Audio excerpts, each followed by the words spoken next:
El pastor Osvaldo Carníbal es ministro ordenado por la Unión de las Asambleas de Dios y pastor fundador de Catedral de la Fe, una de las congregaciones más numerosas de la Argentina. La iglesia está integrada por más de 30.000 personas y cuenta con 20 congregaciones distribuidas a lo largo del país y en el exterior. Actualmente es presidente de la Unión de las Asambleas de Dios. Osvaldo integra junto a otros pastores Argentina Oramos por Vos, un movimiento interdenominacional de unidad nacional con más de 3.000 pastores. También se desempeña como miembro del Consejo Directivo de Asiera, que nuclea a más de 15.000 iglesias en Argentina. Osvaldo es un reconocido conferencista internacional que ha ministrado en plataformas de diversos seminarios, universidades y convenciones, llevando la palabra y el amor de Dios a diferentes partes del mundo. Es autor de más de 15 libros publicados por editoriales nacionales y extranjeras. Al mismo tiempo, incursionó en distintos medios de comunicación con el propósito de transmitir el mensaje de salvación. Se desempeñó como conductor de numerosos canales de la televisión abierta argentina. También condujo Salida Directa, emitido en más de 15 países y en diferentes estaciones de televisión a lo largo de Iberoamérica. Es fundador de la radio AMA FM 92.3, de gran audiencia en la ciudad de Buenos Aires y sus alrededores. Se ha desempeñado en el entretenimiento y capacitación sobre liderazgo. Está casado con Alejandra, con quien tuvo 3 hijos, Sebastián, Matías y Dan, y son abuelo de Luca. Toda su familia participa activamente de los desafíos que cada día se proponen como parte de la Iglesia de Cristo. En la primera convención de la Región 1, recibamos con un caluroso aplauso a Osvaldo Carníbal. Gloria a Dios, gloria a Dios. Tomen asiento, tomen asiento. Todos los que servimos al Señor, ¿cuántos sirven al Señor? Quiero ver tu mano levantada. Tenemos un gran desafío: mantener intacto nuestro amor por Jesús como el primer día. Porque cuando llegamos a Jesús, no sé tu testimonio, pero generalmente llegamos y no tenemos nada. Y porque no tenemos nada, Dios pasa a hacer todo para nosotros. Y luego el Señor comienza a ir ordenándonos, nos va tocando, nos va reconstruyendo, nos vamos acomodando. Y empezamos a tener otras cosas. Y ahí comienza el gran desafío. Lo que yo denomino la guerra de amores, que la vida no es otra cosa que una guerra de amores, y que triunfa aquel a quien vos más terminás amando. Y es tan importante que a medida que pase el tiempo y que veas la bendición de Dios, nunca pierdas ese inicio de decirle: Señor, vos sigues siendo todo para mí. No me importa nada de todo lo que he podido alcanzar. Yo quiero una sola cosa: yo te quiero a ti. Y claro, y saben que esto me desafiaba a meditar por un momento, y es lo que vamos a hacer. ¿Cómo vivir en una atmósfera de milagros? Ese es el título de esta charla: ¿cómo vivir en una atmósfera de milagros? Y claro, vamos a buscar. Yo no te traje ahí algunas placas, pero seguramente los chicos ahí van a proyectar algunos de los versículos. En Marcos capítulo 6, versículo 1, hay una historia que a mí me impactó muchísimo y que va a ser la base de lo que vamos a compartir juntos. Dice Marcos 6:1, salió Jesús de allí y vino a su tierra y le seguían sus discípulos. Y llegando el día de reposo comenzó a enseñar en la sinagoga, y muchos oyéndole se admiraban y decían: ¿de dónde tiene estas cosas? ¿Y qué sabiduría es esta que les da? Y estos milagros que por sus manos son hechos. ¿No es este el carpintero, hijo de María, hermano de Jacobo, de José, de Judas y de Simón? ¿No están también aquí con nosotros sus hermanos? Y miren ahora, y se escandalizaban de él. Mas Jesús les decía, ¿qué les decía? No hay profeta sin honra sino en su propia tierra y entre sus parientes y en su casa. Subrayen esto: no hay profeta sin honra. Y sigue diciendo: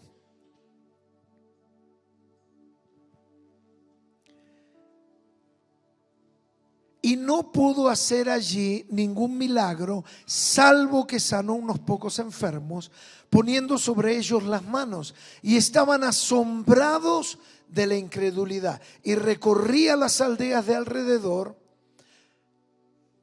enseñando. Claro, primero es importante conocer Nazaret. Nazaret era un pueblo pequeño. Y ustedes saben, el refrán no está en la Biblia, pero es verdadero. ¿Cómo dice el refrán? Pueblo chico. ¿Cuántos vienen de un pueblo chico? A ver. Ahí todos se conocen. Y uno se da cuenta cuando viene alguien que no es del pueblo. Porque camina distinto, porque se comporta distinto. Y ahí se sabe todo de todos. Nazaret era un poblerío, un pueblo desarrollado en rocas calizas, de casas blancas, y era muy poca la población. Eso era Nazaret, un pueblo chico, como antes decíamos. Tengamos en cuenta que María y José eran de Nazaret. Y acá viene lo particular, que a Jesús todos lo recordamos como Jesús de Nazaret, pero en realidad tendría que ser Jesús de Belén, porque generalmente se le asigna a la persona el lugar de nacimiento. Pero ¿qué es lo que va a pasar? Jesús va a pasar 30 años en Nazaret. Inmediatamente, como José y María pueden regresar, van a ir a Nazaret, aunque Jesús nació en Belén. Pero ese era el barrio, el pueblo de los padres de Jesús. Y Jesús va a pasar ahí 30 años. ¿Cuántos años va a pasar? 30 años. Es decir, todos lo conocían a Jesús. La Biblia prácticamente no nos da detalles de los 30 años, pero los 30 años, por lo visto, fueron una vida normal de un niño, un adolescente, un joven, que lo transcurrió ¿dónde? En Nazaret. Y nosotros tenemos un dato, que el padre tenía un oficio. ¿Cuál era? Carpintero. Y los oficios en aquella época, hoy quizás no pasa tanto, se heredaban, como pasó con Pedro, heredó las barcas de sus padres. Y así sucedía con un herrero, y así sucedía con el carpintero. Cuando Jesús vuelve a Nazaret y comienza el ministerio, van a decir, pero no es este el carpintero. Observen ustedes el detalle, que no dice, no es este el hijo del carpintero, sino dice, no es este el carpintero. Por lo visto, Jesús había adquirido la carpintería, si lo podemos llamar de alguna manera, pero más allá del establecimiento, lo que había adquirido era el oficio. Es decir, Jesús vive 30 años en ese pueblo que, como antes decíamos, era chico. Y todos se conocían. Me imagino que alguien le habrá preguntado alguna vez, siendo chico, ¿quieres ser carpintero como tu papá cuando seas grande? Era lo más común, heredar las herramientas, heredar la clientela. Era continuar una tarea. Pero miren algunas cosas. Marcos 6:1 dice, vino a su tierra. Es decir, cuando Jesús, estamos viendo que Él inicia el ministerio, lo primero que va a hacer es ir a la tierra. Y acá veo algo tremendo. Es decir, le va a dar el privilegio a los de Nazaret para que su ministerio comience ahí. Es decir, siempre que Dios comience algo nuevo, Él tiene un pacto con aquellos que le sirven y los va a visitar para darle a ellos en primer lugar la oportunidad. Pero si ellos lo rechazan, va a buscar a otro que esté dispuesto. Y esto me hablaba tan fuerte, ¿no? ¿Cuántos esperan más de Dios? ¿Cuántos esperan un avivamiento? Dios va a venir a visitarnos. Pero si yo no lo puedo recibir, no lo puedo entender, mis estructuras rechazan lo nuevo. Porque oigan, Cuando Dios hace algo, lo hace como nuevo. ¿Cómo lo hace? Decirle al que está al lado tuyo, despertámelo, lo que Dios hace lo hace nuevo. Entonces, cuando algo es nuevo, no se parece a nada. Y todo va a ser distinto. Yo me acuerdo cuando comencé a ver que la gente empezó a caerse, ahí por el año 83, a caerse bajo la unción.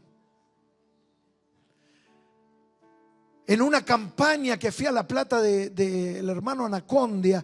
Y claro, luego yo dije, vengo a la iglesia y ahí se van a caer todos, y no se cayó nadie.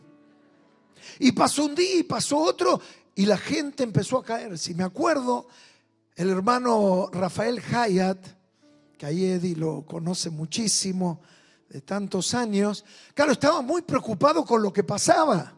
Y entonces le agarraba a la gente para que no se caiga para atrás y se le caía para adelante. Era algo nuevo. Cuando pasa algo nuevo, nos sorprende. Luego viene la unción. La gente se cae y empieza a revolcarse. Y el que venía con la estructura de las cruzadas de Anacondia los levantaba y los llevaban a la carpa. Yo me acuerdo. Y costó muchísimo que entendieran. Claro, algunos recibían el Espíritu y empezaban así, le agarraba como una chiripiorca, ¿no? A sacudirse. Y entonces la consigna ¿cuál era? Se sacude, se mueve, tiembla, está endemoniado, a la carpa. Sí, era así. Pero era algo nuevo. Entonces, cuando Dios haga algo, lo va a hacer totalmente nuevo. Y nosotros estaremos dispuestos a recibir lo nuevo, que va a ser distinto. ¿Cómo va a ser? No sé, porque va a ser nuevo. Y va a Nazaret y lo van a rechazar Jesús porque él iba con algo nuevo. Qué gran desafío tenemos como líderes, porque saben que los peores enemigos del avivamiento que viene suelen ser los del avivamiento anterior. No, porque esto no es de Dios, porque en mis tiempos, porque antes, sí, pero eso era antes. Y el líder tiene que tener la flexibilidad de decir, Señor, si estás algo haciendo nuevo, yo lo quiero. Y si hay que caminar patas para arriba, yo voy a caminar, pero yo quiero todo lo que vos tenés. ¿Cuántos quieren todo lo que Dios tiene? Tremendo desafío. Tremendo desafío. Va a venir a nosotros. Y aún el hermano Carlos Anacondia, él me decía, Osvaldo, recorrí el mundo y me he dado cuenta que donde voy, ahí están las asambleas de Dios. Y yo se lo hice grabar esto. Y he observado que desde el 1900, en el avivamiento de Azusa, es como que yo siento que Dios hizo un pacto con las asambleas de Dios. Y en cualquier parte del mundo veo una gracia, una bendición, un crecimiento, una multiplicación. Y esto de alguna manera nos convierte en alguna forma en Nazaret, en que el Señor va a venir y va a hablarnos y va a tocarnos. Estaremos dispuestos a decirle, Señor, aunque yo no entienda, aunque no lo comprenda, yo quiero lo que vos tenés para mi vida, para mi familia.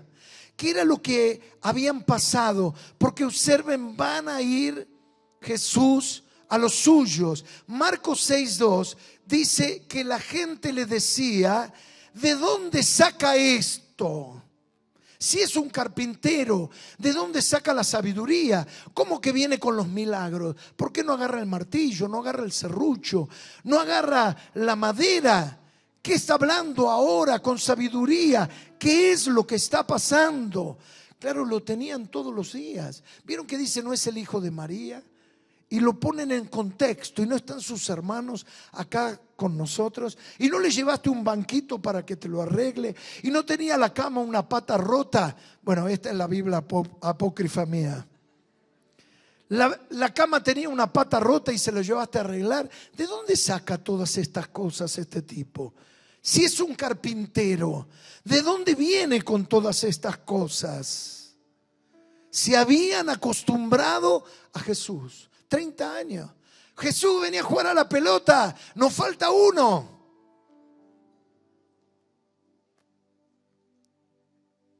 No soy sacrílego, ¿eh? No creo que jugaban a la pelota, algo jugarían. ¿Cuántos saben que los chicos juegan? A algo jugarían. Seguro se conocían y ahora de repente aparece con este llamado, con esta palabra, con los milagros, y esta gente se había acostumbrado a Jesús. No entiendo, es el carpintero, es el que vive, viste, en la casa de Elena, ahí doblas, haces una cuadra y ahí justamente vive Estela. A la vuelta ahí, en la casa de María, tiene la carpintería que heredó del padre. ¿De dónde sale con todas estas cosas? Nazaret se había acostumbrado de Jesús. La incredulidad produce ceguera espiritual. Marcos 6:6 dice que justamente la incredulidad va a ser el secreto. Y miren la consecuencia. Marcos 6:5 dice: no pudo hacer ningún milagro. Qué tremendo es esto. Esto me impacta. ¿Cuántos creen que Dios lo puede hacer todo? Voy a romper tu teología. Si yo no quiero, Él no puede. Porque por lo visto, yo coincido con vos, Él todo lo puede. Pero si alguien no quiere, Dios no puede. Porque Jesús quería hacer milagros y Él podía hacer milagros, pero la gente no quiso. Qué tremendo que es esto. Yo descubrí que para Dios no hay puertas cerradas, hay mentes cerradas. Cuando alguien dice no se puede, es difícil, es imposible, ¿cómo vas a abrir una iglesia acá? ¿Y cómo vas a conseguir? ¿Y qué vas a hacer con los recursos? ¿Y cómo con una carpa y el frío que hace? Y mira esto, la gente no te va a venir. Cuando hay una mente cerrada y la mente le dice no se puede, entonces Dios no puede. Pero si Dios puede encontrar a alguien que le dice yo no sé cómo, no me importa el cómo, pero Señor, haz tu obra, haz maravillas, sorprende mi vida, quiero que te prepares porque Dios va a hacer grandes cosas. Dios va a hacer grandes cosas. Ahora, ¿qué fue lo que pasó? Mira lo que el Señor me mostró ahí en Marcos 6:4. Mas Jesús les decía, ¿qué les decía? No hay profeta, y era lo que te había pedido que subrayes, no hay profeta sin honra. Es decir, si hay honra, hay profeta. Y para que haya profeta tiene que haber honra. Si no hay honra, no hay profeta. Es que si no hay honra, lo único que hay es un carpintero. Y un carpintero no puede hacer milagros. Puede arreglar un banquito de madera, pero no puede sanar a la gente. Lo que hace que deje de ser el carpintero es la honra y la consideración sobre su persona. Y esto me pareció tan interesante, porque lo bajaron a Jesús, lo hicieron un carpintero. Y esto es interesantísimo. Por eso en nuestros cultos debe de haber honra. Debemos de preocuparnos. Hoy en día nos preocupamos por tantas cosas y no está mal.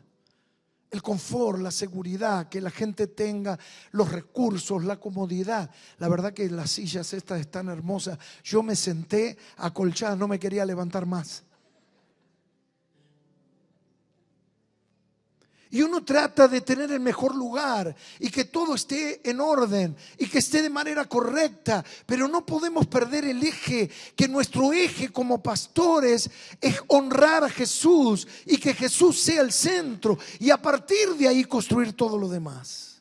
Hoy en día hay toda una tendencia en el mundo a no incomodar a la gente. Es una sociedad que no quiere ser incomodada. Quiere tener sus privacidades. Esto es algo cultural en el mundo. La pandemia lo ha expuesto sobre todo. ¿Vieron en la pandemia con el barbijo? Ya ni nos saludábamos. La gente quiere su espacio. Yo quiero mi lugar. No me incomoden, no me presionen demasiado. Y entonces eso a veces nos condiciona como pastores. Bueno, que nadie habla en lengua. Y si entra alguien, vamos a incomodar a la gente. Bueno, cuidado con esto. Hagamos esto y tratamos de cuidar. Y nos olvidamos que el centro y el eje es Jesús. es honrar a Jesús. Y de manera traumática esto pasa en Nazaret, a tal punto que lo convierten en un simple, común carpintero. Podría ser el mejor, pero un carpintero al final. Pero nunca hacer un milagro.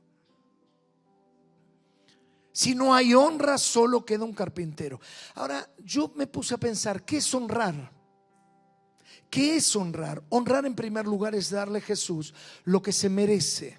Observen esto, honrar tiene una misma raíz etimológica, es decir, de donde proceden las palabras, con la palabra honorario. La palabra honorario y honrar tienen una misma raíz, oneroso. El honorario es el pago de un salario. Por eso yo dije en primer lugar que honrar es darle a Jesús lo que se merece. Yo entiendo que yo no le puedo pagar a Jesús.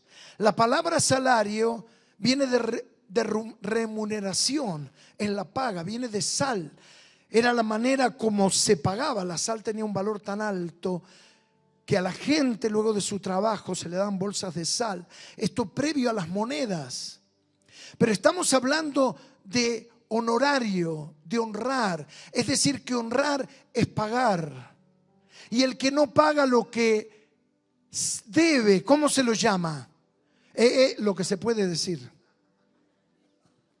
Trucho, no sé en Córdoba cómo se le dice, pero tantas cosas. En cambio, la persona que paga lo que debe, se dice que es una persona ¿cómo? Honrada. Honra sus deudas, honra sus pagos. Es decir, honrar es pagar lo que uno debe.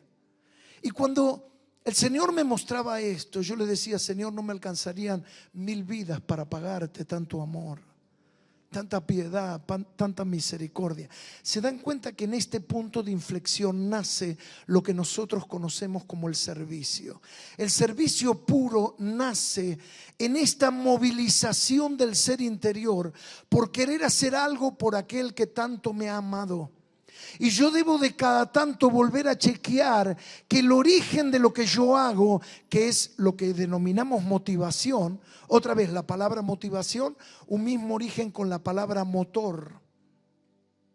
Un auto puede tener cosas importantes, pero la verdad, lo más importante, más que los espejos, el tapizado, la bocina, bueno, todos los equipos tecnológicos, es el motor.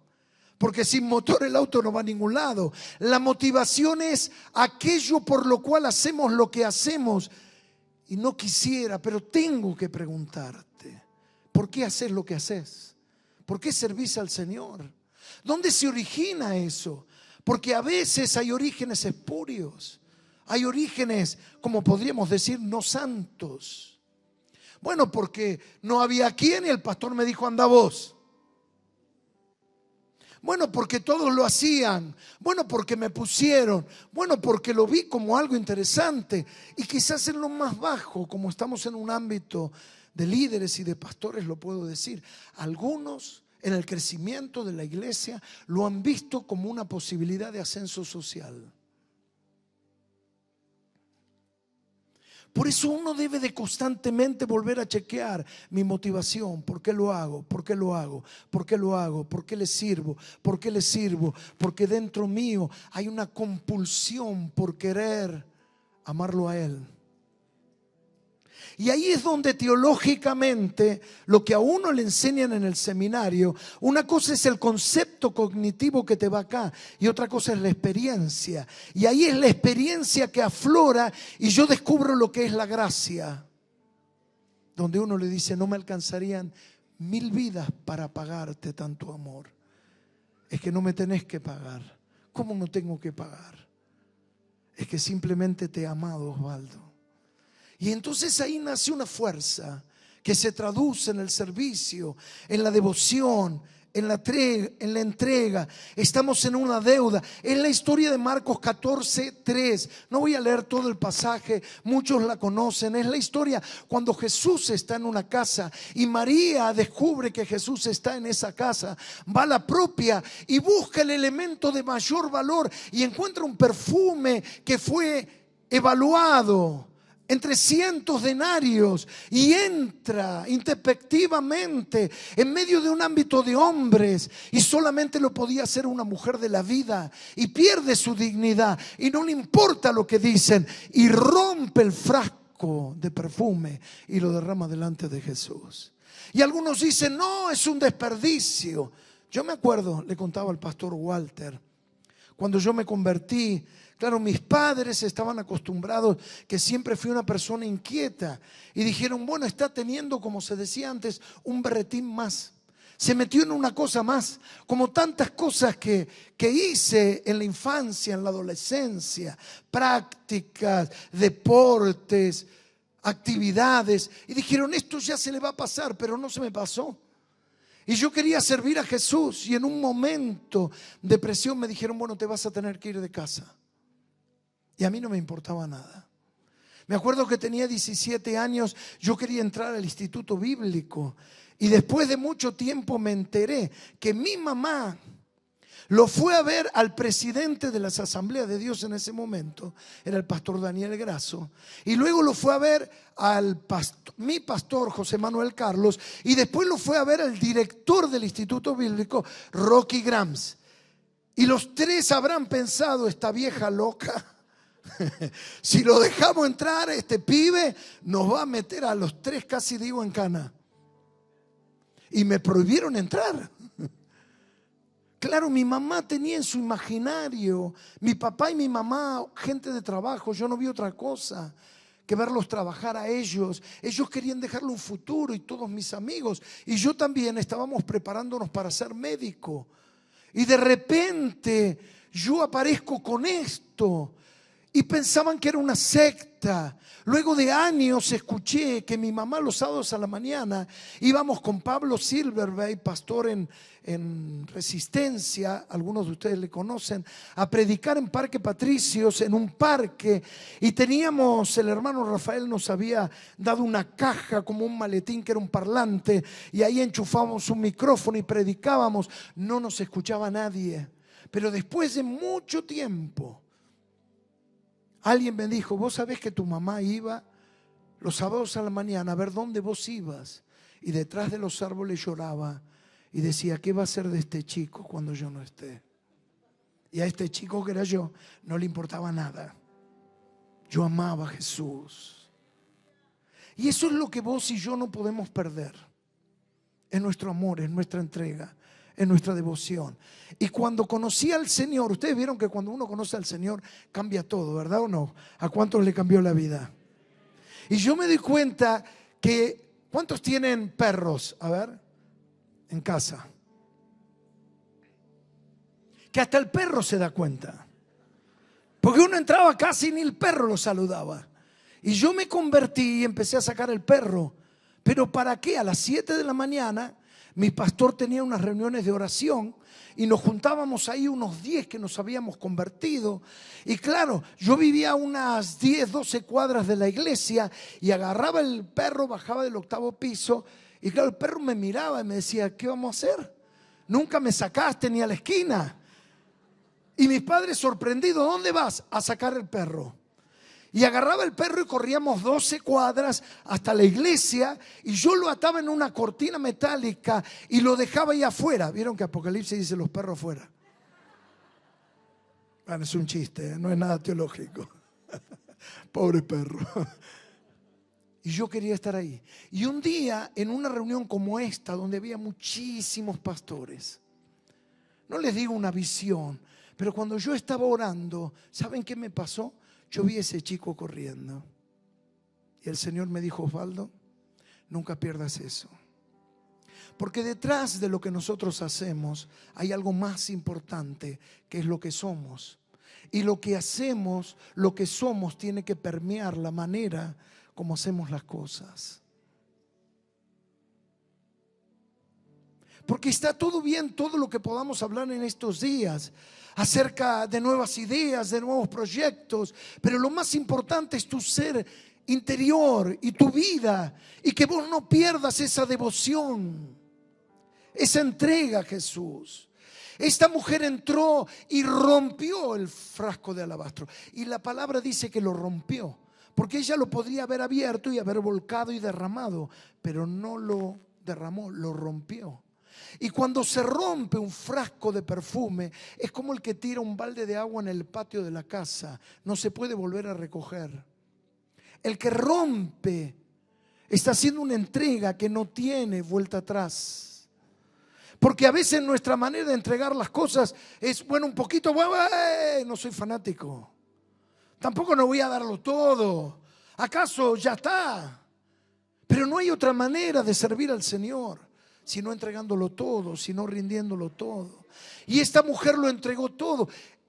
También es la ecuación que sustenta el matrimonio. ¿Cuántos están casados? A ver, no cansados, eso es para otro día.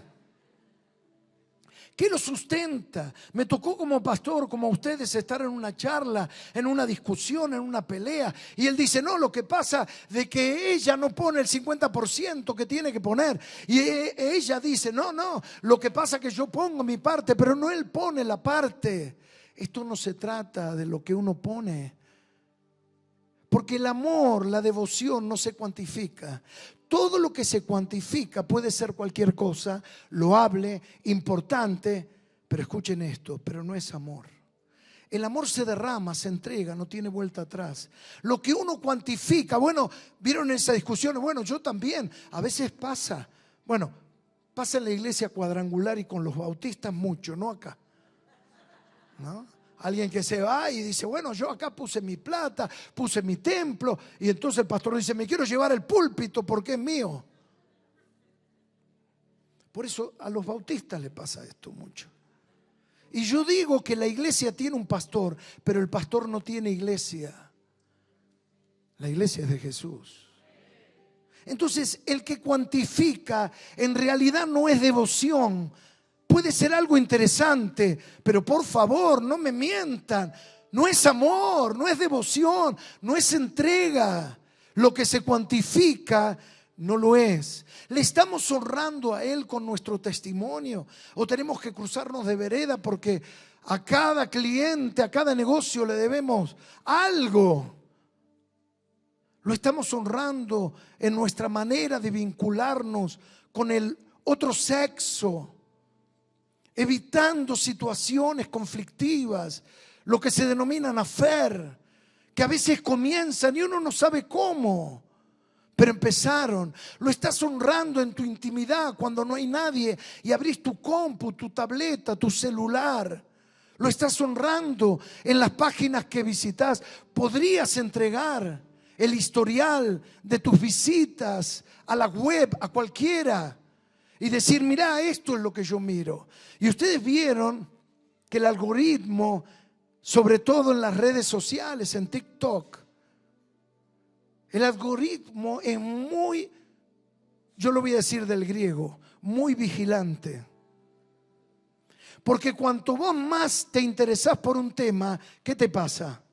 Los chicos saben, más te aparece. Entonces, vos estás mirando hoteles, sí, en Catamarca, y te aparecen más hoteles. Y dices, ¿cómo sabes? Porque el algoritmo lo sabe. Y luego te aparece en una web o en un diario digital que lees. Si podríamos abrirlo, lo estamos honrando en nuestra intimidad que nadie ve. Es hacer un pacto de santidad para con Él. Honrar es enaltecer también. En segundo lugar es enaltecer, es poner a Jesús por encima de todas las cosas, es ponerlo en alto. Y el Espíritu Santo se comienza a mover. Juan dice que el Espíritu Santo vino a dar testimonio de Jesús. ¿A dar testimonio de quién? De Jesús. Por eso es tan importante que en nuestros púlpitos, aunque nosotros hablemos de cualquier historia, terminemos con Jesús. Porque el Espíritu Santo, queridos hermanos, no vino a dar testimonio de Moisés. No vino a dar testimonio de Elías, ni de Eliseo con la doble porción. No vino a dar testimonio de Gedeón, ni de Pablo. El Espíritu Santo vino a dar testimonio de Jesús. Entonces vos decís, Moisés, está todo bien, qué ilustración, el liderazgo, sus principios, qué enseñanza, está fantástico. Hablas de Gedeón, qué maravilla. Hablas de la búsqueda de Eliseo, es sensacional. Pero cuando vos decís Jesús, los ángeles empiezan a prestar atención. El Espíritu Santo se empieza a mover. Yo he visto en reuniones de milagros, simplemente decir Jesús, no orar por nadie, Jesús. Y uno se empezó a sanar por allá y otro por allá. Me acuerdo una chica en una reunión al aire libre, a 150 metros, por primera vez venía. Y vieron que la gente que se acerca, esto era en una plaza muy concurrida, se queda por atrás, pero estaba a unos 150 metros. Y al decir Jesús, yo me entero luego, ella cae al piso. Y luego viene con la hermana y cuentan su testimonio. Claro, ella tenía un suplemento en su zapato de 12 centímetros. Tenía una escoriosis que era una S en la columna. Y cuando ella cae allá, empieza a escuchar ruidos de hueso. Y también me lo contó alguien que estaba al lado. Y dije, yo empecé a sentir un crujir. Y dije, ¿qué pasa? ¿Qué está sucediendo? Y cuando subió, tenía el zapato en la mano. La columna había sido corregida. Lo había hecho Jesús. Jesús, Jesús, Jesús, Jesús, Jesús. Y finalmente digamos que honrar es reconocer. Honrar no solamente, como dijimos al principio, es darle lo que se merece, es enaltecer a Jesús, es reconocer a Jesús. Jesús quiso empezar por Nazaret. Y en otras palabras, mira lo que yo sentí. Jesús honró a Nazaret, pero Nazaret no honró a Jesús. Y por eso no hubo profeta. Cuando yo sentí esto, inmediatamente, ustedes vieron cómo es la palabra, cómo luego viene hacia nosotros. Y es la pregunta que yo debo de hacerte. ¿Jesús te honró a vos? ¿Te honró? ¿Te honró? ¿Te honró? ¿Te honró? ¿Te honró? ¿Te honró? ¿Te honró? ¿Te honró? ¿Te honró vos? ¿Lo estás honrando a Jesús? Porque Él va a Nazaret para honrar a Jesús, para honrar a Nazaret. Podría haber ido a cualquier tierra, a cualquier ciudad y a cualquier pueblo, pero en primer lugar comienza para honrar a Nazaret. Yo dije, Señor, me miraste a mí. No tenía valor, no tenía sentido. Y vos me miraste y viniste a mi vida. Lo que Él está esperando, que lo honres a Él como Él te honró a vos. Jesús honró a Nazaret, pero Nazaret no lo honró a Él. En Nazaret no lo reconocían. Racionalizaron todo, lo quisieron entender. Y dijeron, pero este no es el carpintero, pero no es el hijo de María, pero no es el mismo hermano con los que se crió, no es el que vive acá y que lo conocemos desde chiquito. Racionalizaron lo que no podemos racionalizar, que es la fe. Me acuerdo Alejandra, un testimonio que ella me contó, que todavía no era creyente. Alejandra, mi señora, pero ella tenía 6 años y llegó a Rosario. Ella es de Rosario, originaria. Llegó un evangelista que fue Mori Cerulo, del extranjero. Y claro, en un momento ella estaba sentada, la mamá había ido y estaba jugando con un nene sordomudo. Y en un momento el predicador hace poner a todos en pie y empiezan a orar. Y la mamá lo tomó de la mano por la multitud que había en la tribuna. Y al nene no lo vio más, pero ella se acuerda como que fuera hoy. Me dijo, Osvaldo, de repente yo al nene con el que estaba jugando lo veo arriba de la plataforma. Había comenzado a hablar, había comenzado a oír. Jesús había hecho un milagro. Así es la fe. La fe no se racionaliza. ¿Hay algún técnico eléctrico acá en electricidad? A ver, vos sos técnico en electricidad, ¿recibido? A ver, ¿alguno más? Allá atrás, número de teléfono, hermano, tengo una plancha. No. Bueno, allá hay dos. Bueno, ellos podrían pasar acá y darnos una charla y una lección sobre la electricidad, ¿verdad? Y cómo se genera y cómo se conduce, y el polo positivo y el neutro y el negativo, y esto por acá y esto por allá, y nos dan una charla. Imagínense, dos en medio de un montón de gente que somos.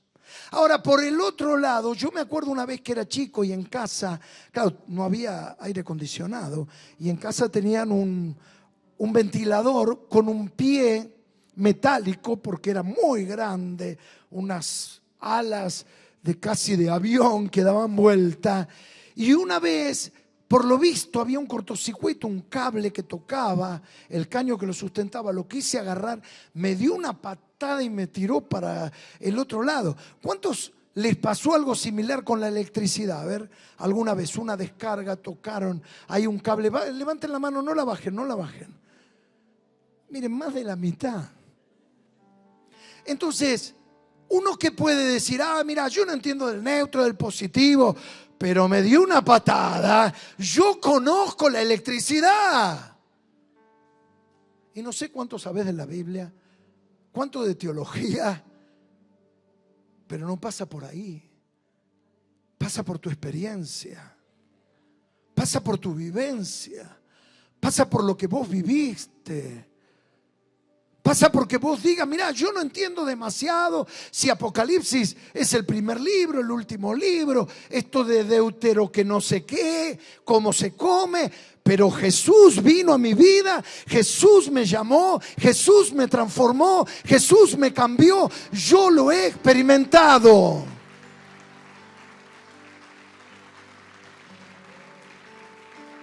Y miren, termino con esta historia.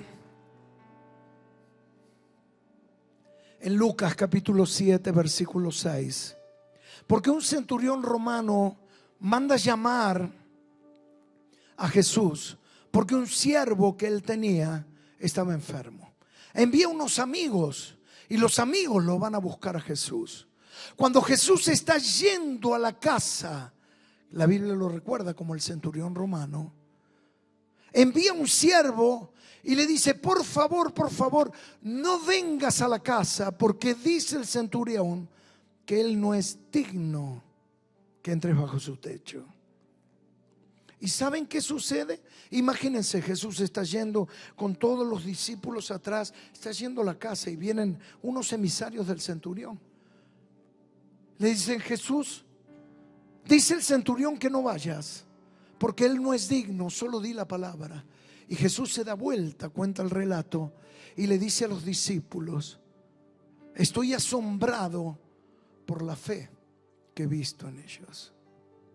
Miren, hay dos asombros en esta historia que está finalizando. El primer asombro es Jesús se asombra de la incredulidad en Nazaret. Y ahora se asombra de la fe de este hombre. Pero ¿quién eran los de Nazaret? Eran judíos, eran conocedores de la palabra, de las tradiciones, de las promesas. ¿Y quién era aquel otro de quien Jesús se asombra, pero de la fe? Y dice, ni en todo Israel hallé tanta fe como este hombre. Era un centurión. El centurión era un soldado romano y como el nombre así se lo asigna al cargo, era un jefe de centurias de 100 soldados. De ahí viene el término centurión. No era porque tenía un cinturón.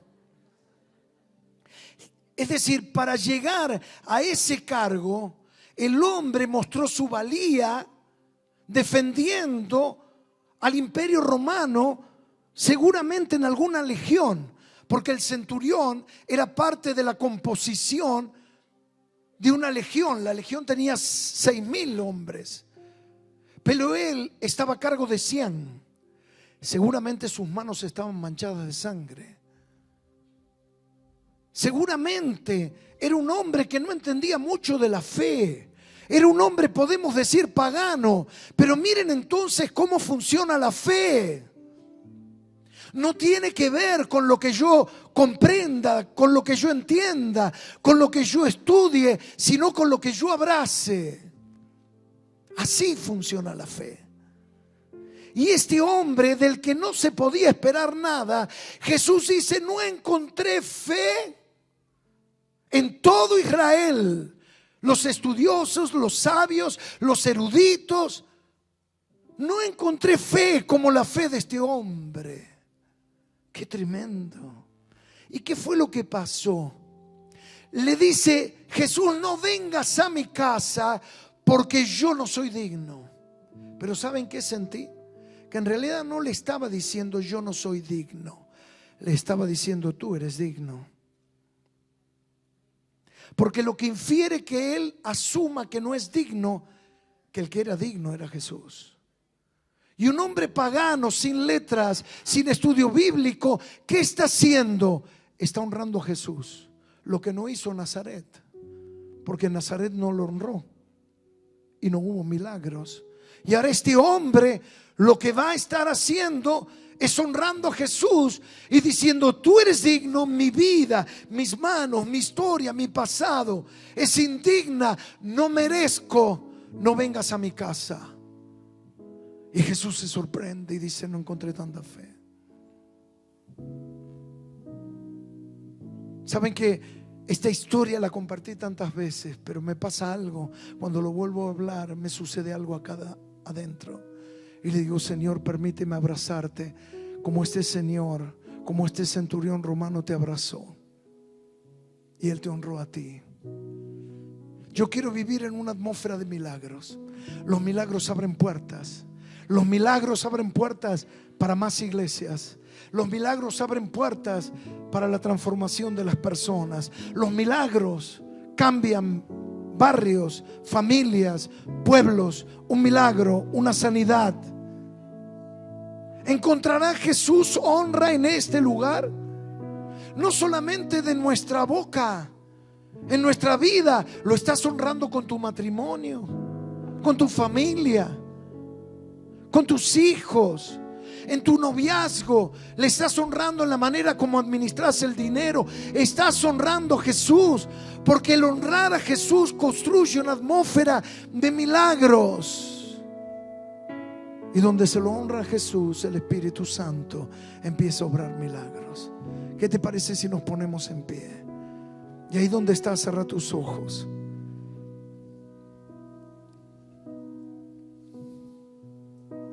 Honrar es pagar. Honrar es ser una persona honrada. Es la persona que paga sus compromisos. Es allí donde nace el punto de la devoción y de la entrega, el llamado y el servicio. ¿Cómo se produce un llamado en una persona que está dispuesta a dejarlo todo y que no le importa ningún otro bien, sino servir a Jesús? Eso comienza en el momento que alguien se da cuenta que tiene una deuda y que no le alcanzarían 1000 vidas para poder pagarla, que no le alcanzaría toda la historia para poder devolverle. Y ahí descubre la gracia, y ahí nace el deseo de entregarle lo mejor de sí, de quebrar su vaso de alabastro y rendirlo por completo y no tener vuelta atrás. El secreto en el ministerio es que esta actitud se repita todos los días en nuestra vida, que todos los días volvamos a entregarle como la primera vez. Nuestras metodologías, nuestros procesos generan rutinas. Las mismas son tan importantes, pero tienen el riesgo de acostumbrarnos a las cosas. Y en Nazaret se acostumbraron a Jesús, y nosotros podemos acostumbrarnos a Jesús. La hora que empieza el culto, las canciones, los anuncios, llevar a nuestros hijos a la escuela dominical, y todo empieza a encontrar una metodología y una rutina necesaria pero peligrosa si yo no sigo evaluando mi ser interior para que dentro mío se mantenga la misma entrega y la misma devoción que el primer día. Volver a decirle como el primer día: Señor, yo te necesito. No importa todo lo que he alcanzado, no importa nada de todo en esta vida, lo único que importa sos vos. Señor, solo tú eres digno. Yo digo en esta noche como el centurión romano: tú eres digno, Señor, digno de recibir toda gloria, digno de recibir toda alabanza. Siento que esta es una noche para reencuentro, esta es una noche para volver a encontrarnos con Jesús, es una noche para volver al lugar del llamado. Si Él te llamó, esta es la noche para volver al lugar del llamado. ¿Cuántos quieren en el lugar donde estás, con tus ojos cerrados, si vos querés decir: Jesús, yo quiero amarte como el primer día, yo quiero seguirte como la primera vez, yo quiero responder al llamado como la primera hora? Si vos querés hacerlo, ahí donde estás, levanta tu mano en alto. Mientras todos tenemos los ojos cerrados, levanta tu mano y hagamos algo más. Deja tu lugar y vení acá adelante, tan rápido como puedas. No importa lo que otro haga, no importa lo que otro piense, es tu decisión. Es decirle: Jesús, yo estoy desesperado, yo te quiero a ti, yo quiero tu presencia, yo quiero honrarte a ti, yo quiero entregarte lo mejor de mi vida a ti, yo quiero ser tuyo. Da unos pasos, si tenés lugar, más adelante para que todos lleguen al altar.